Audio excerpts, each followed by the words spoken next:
आपल्याशी बोलतो हे आपल्याला कधी कळतं, जेव्हा आपण अध्यात्मामध्ये घुसतो. कारण अध्यात्मामध्ये जेव्हा आपण घुसतो तेव्हा आपलं मन तेवढं शांत होतं आणि हे सगळे जे आवाज आहेत निसर्गामधून येणारे ते आपल्याला जाणवायला लागतात. त्यासाठी आपल्याला भक्तिरसामध्ये नामजप घ्यावं लागतं. मित्रांनो, मी आधी नामजप करायचे, जपमाळी करायचे, 11 कधी 16 अशा जपमाळी मी करायचे. पण मित्रांनो, ते मोजून मापून होतं. पण जेव्हापासून मी प्रत्येक श्वासासोबत म्हणजे प्रत्येक श्वास घेताना जे ईश्वराचं नाव आहे नामस्मरण करायला लागले किंवा माझ्या देहाला, माझ्या मेंदूला सवय झाली, माझ्या शरीराला, माझ्या देहाला त्या गोष्टींची सवय झाली आहे. आता मला ठरवावं नाही लागत किंवा मला स्वतःला आठवण करून द्यावी नाही लागत की आता आपल्याला नाम जप करायचं आहे, असं मला करावंच नाही लागत आहे. कारण आता त्या शरीराला माझी सवय झाली आहे.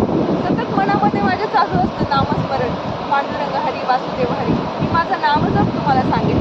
मी काय नामजप करते? श्री गणेशाय नमः, श्री स्वामी समर्थ, रामकृष्ण हरी, पांडुरंग हरी, वासुदेव हरी, हरे राम राम राम हरे हरे, हरे कृष्ण कृष्ण कृष्ण हरे हरे. आणि नंतर म्हणते कृष्णाय वासुदेवाय हरये परमात्मने प्रणतः क्लेशनाशाय गोविंदाय नमो नमः. हा मंत्र माझ्या मनामध्ये सतत चालू राहतो.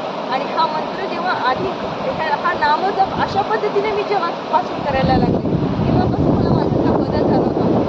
हा निसर्ग, सगळी सृष्टी आपल्याशी बोलते, फक्त ती आपल्याला जाणवत आली पाहिजे.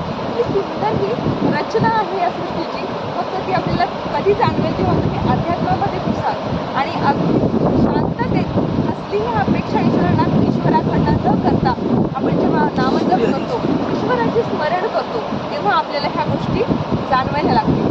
राम कृष्ण हरी, जय जय राम,